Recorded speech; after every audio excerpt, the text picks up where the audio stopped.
Okay, guys, so we are back down working.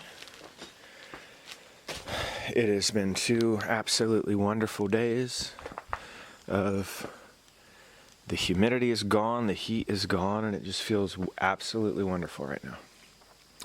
And I'm sitting here and I'm just wondering, like, at what point, if God makes you a promise about something, like, say that you have made a sacrifice to live for the Lord, and you have gone and suffered all of these things, and you've you've made all these sacrifices for the Lord to obey His voice, and you've given the Lord like the best years of your life as far as like a man is concerned, and you have here, I'm just gonna set you down, and oh my gosh, look at all my BBs. Can you see them flying in and out? Are they glistening in the sun? I've got 4 beehives over there. Well, I've got a lot of beehives, but I got 4 active. But, so you've given the Lord, like, all of these years of your life. You've given completely devoted to Him. You've abstained from all of these things, to get to this place. And then finally, like, say, like, late in your journey with the Lord tells you this promise, and He orchestrates all these events in your life, and then brings people in, and then basically like telling me I'm going to have a wife, and then He told me I'm going to have a son, and that my son will be a man of peace. And I was just like, I didn't even believe the Lord, because He told me pretty near the beginning of my journey that I would, that I would be like, basically He told me to be single and not take a wife of the people, which to me, when I heard it, meant like basically just serve the Lord, just don't worry about that and just serve me. So, that's what I've been doing. And in the beginning, when you're just trying to live in faith, and you're just like, the Lord stole your heart, and it's like, you just don't need anything else, you're like completely, but now since the Lord told me this, it's been hidden in my heart and on my mind, like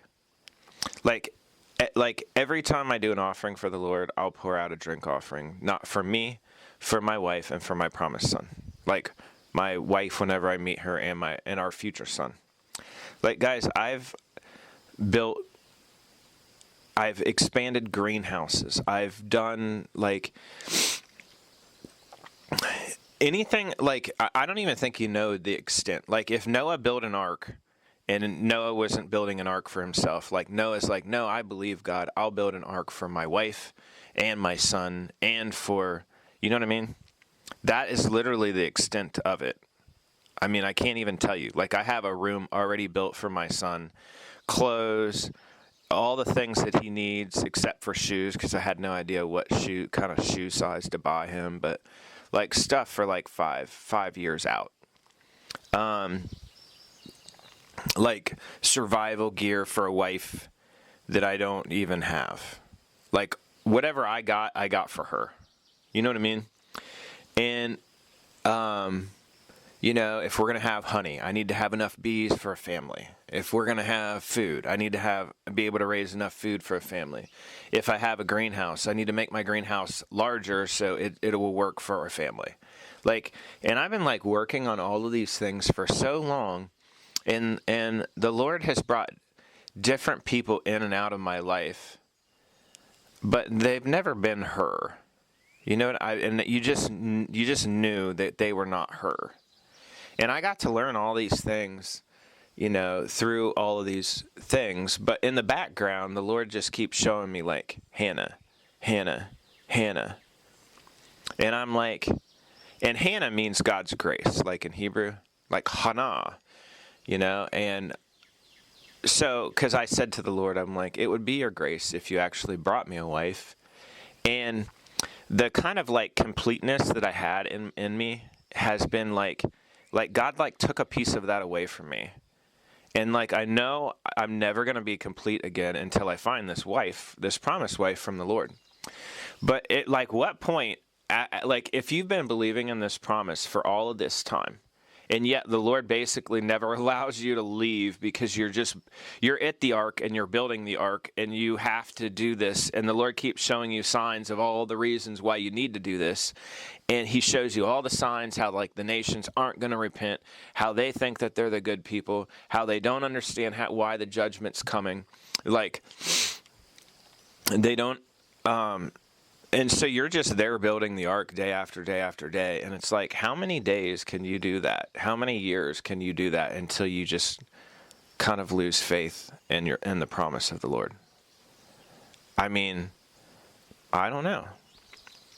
But not only do you kind of like, are you struggling with even believing the Lord anymore, but then in your weakness and that struggle of actually believing him, then you get sidelined with all of these other temptations that seem to be an onslaught coming from, from the other one who's basically like, why don't you just curse God and die? Like, why don't you, if you serve me, I'll give you the hottest woman ever. You get hit with this onslaught of like other bad things, and you entertain the thought because you've struggled so long to just believe the Lord that you almost think like, did the Lord forget me? Like, do you remember that every week I do this?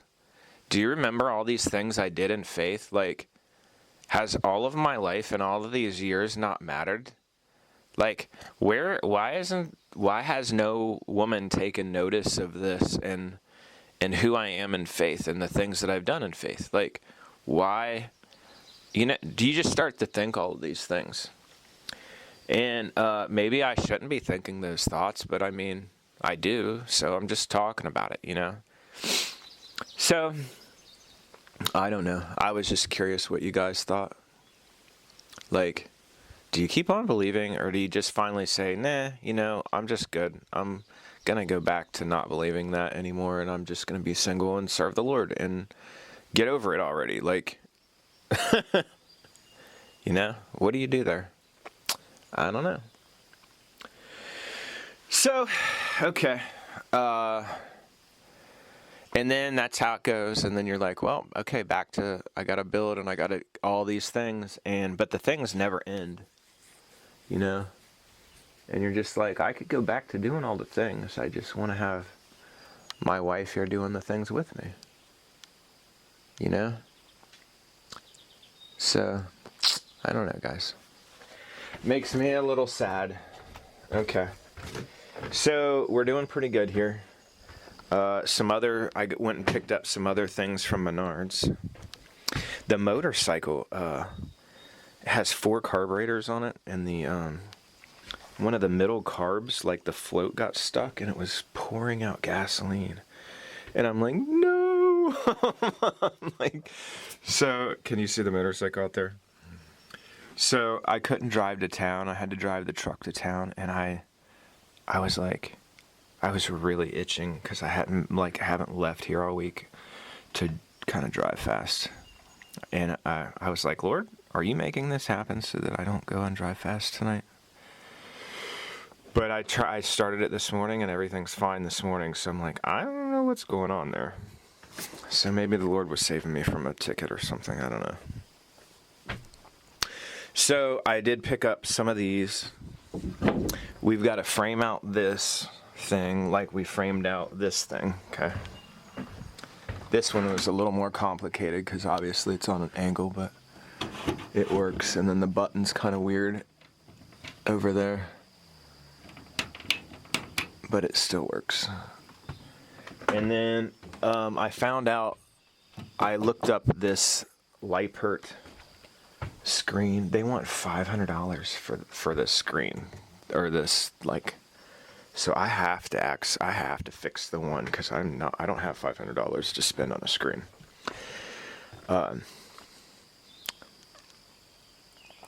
if you serve the Lord and you actually are doing these things, then you're on, I wouldn't say a budget, but like this just isn't as important. So anyhow, so I got to fix this thing and figure out how it winds and get the winding right, and hopefully that thing works and I can install it back there. So we've got wiring to do. We've got, this is furnace cement that I found that's 3,000 degrees Fahrenheit. A fire gets to like 2,500, so I'm hoping I can just kind of like cram this in the edges of that wood stove and it will seal it up and not become brittle and break off. We got a little $3 cover for the outside here.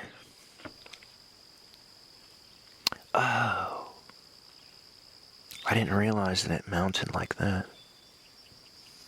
I kind of need one that mounts the other way, huh?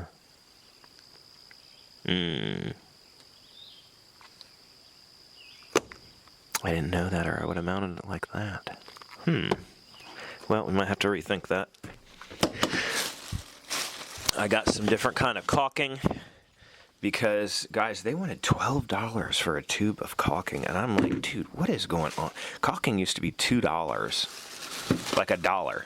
Then it went to $2. Now it's $12. And we got some clamps for the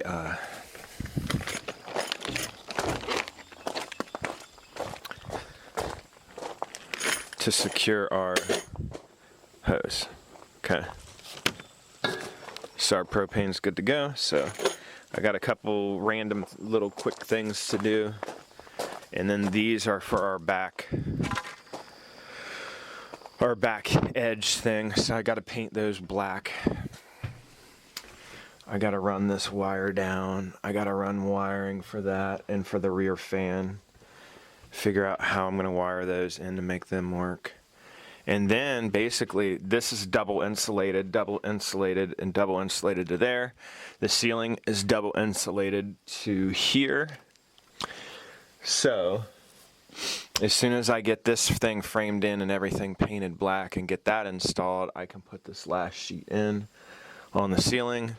I can do paneling all the way down there, paneling there, and then paneling on the whole ceiling. Okay. And I got 2 more boxes of these screws. This is like $30 worth of screws. Isn't that ridiculous? I mean, dude, the prices on everything are just, I mean, and I try to buy like good. I try to do good on the pricing on different things, and I'm just like try to find other ways to do it. But this is kind of like a specialty thing where I need exactly like that length with a self-tapper on metal and a big fat pan head to kind of like catch that insulation. And I actually have to just pay $30 for that little bit of screws. I'm like, dude, this is ridiculous.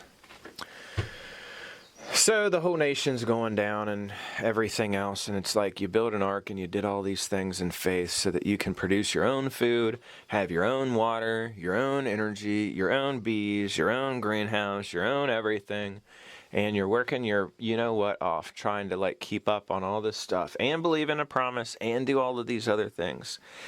And you're just like waiting on the Lord like, Lord, did you forget me?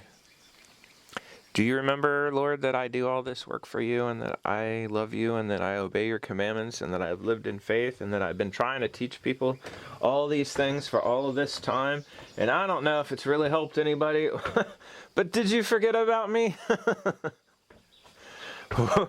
Why does it seem like, I don't know, all the women just want some guy who's 6 foot tall, wears a suit, and has a job as a, like, I don't know, something that isn't living in faith and doing the things that you would require of someone who would live in faith to do?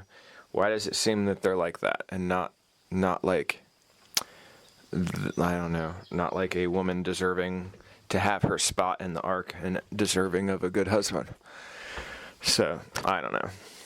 So anyhow, we're going to get busy here, and I'll give you little updates along the way. All right, praise God. chapter 3. You know what's hilarious? And the child Samuel ministered unto... I come over here and I'm just like, all right, Lord, are we going to listen to a podcast today or are we going to listen to Bible? And then I'm like, well, let's do Bible. And then I'm like, what? And I just opened it up and I'm like, let's just choose. And I'm like, I haven't listened to Samuel in a long time. Clicked on Samuel and the first thing out of Samuel is Hannah. And I'm like, okay, Father, you're listening. You're listening. But when? My gosh. I'm like, Okay. So this is the fire mortar stuff, and I just had these cutoffs. So I use them to caulk in the... So that hopefully that fire mortar just doesn't get brittle and then just crack off of there. But you want this. You don't want the fumes to, to come out those edges. And I didn't really want to have to caulk the outside. I can caulk the outside with sealant, but then it'll look bad, So this is actually it's collapsible. So this whole, that bottom, those things fold in. This folds flat, and then that, and it's all flat. It weighs 25 pounds, so it's kind of heavy. But But for an actual wood stove is really, really cool. Stainless steel. I mean, it's a very, very cool stove. I really, really like this thing. Ooh, I need to get those bottom pieces. The more that you can close it in, the better burn that you're going to have, and the more that you can control it with the air intake. It's just kind of better all around. They actually had fire bricks there, and I was kind of tempted to put some fire bricks in there, but it'll absorb the heat and kind of radiate off the heat a little more.